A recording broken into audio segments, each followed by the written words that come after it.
Ken Bruce has admitted his early exit from Radio 2 disappointing after spending more than 30 years working at the BBC.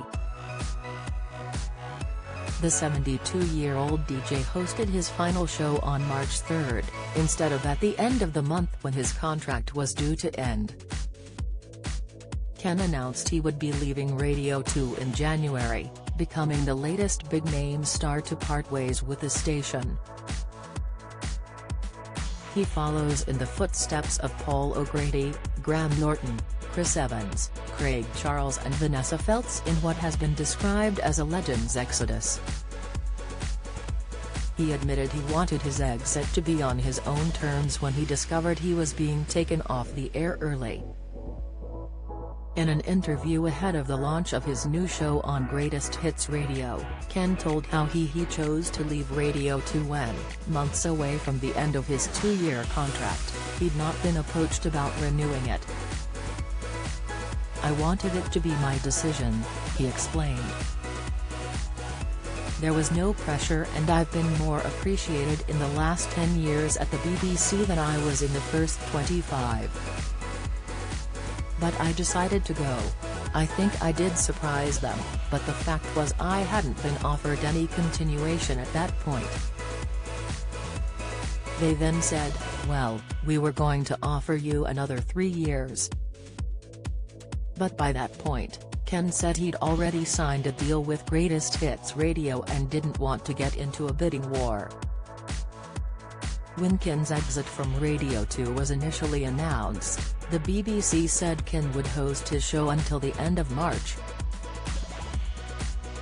But this was cut short, and Ken made it clear at the time, this was not his decision. "That was disappointing," he admitted to the Mail Online.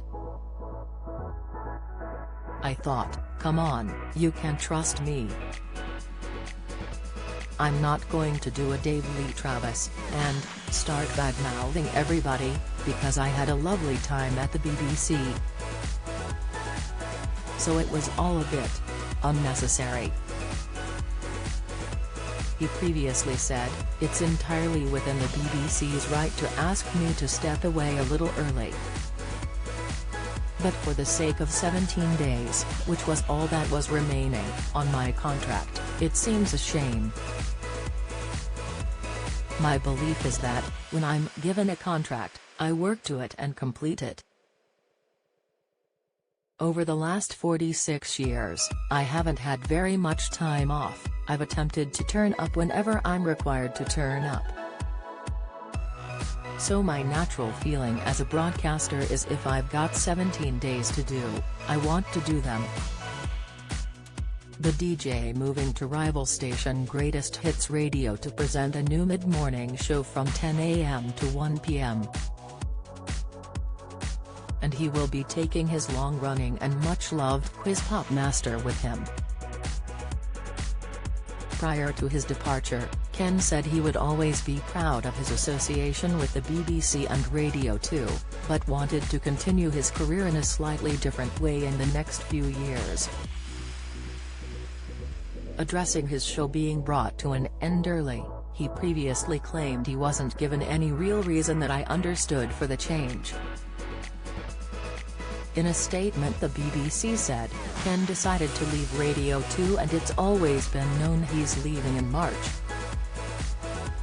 Returning to Wogan House for a week after a month of broadcasting, the Piano Room sessions at Maida Vale provided a natural break. "We wish Ken all the best for the future." Vernon Kay has since been revealed as Ken's replacement, but his start date has yet to be announced. Gary Davis, host of Radio 2's Sounds of the 80s, will present the mid-morning show until Vernon takes the helm. Vernon said, "I am absolutely over the moon to be handed the microphone to present the mid-morning show on Radio 2, and what an honor to follow in the footsteps of the mighty Ken Bruce. I look forward to playing some of the best music in the world whilst in the company of the Radio 2 listeners who I feel I've got to know over the last 18 months. Do you have a story to sell? Get in touch with us at webcelebs@trinitymirror.com or call us direct 0207 29 33 033.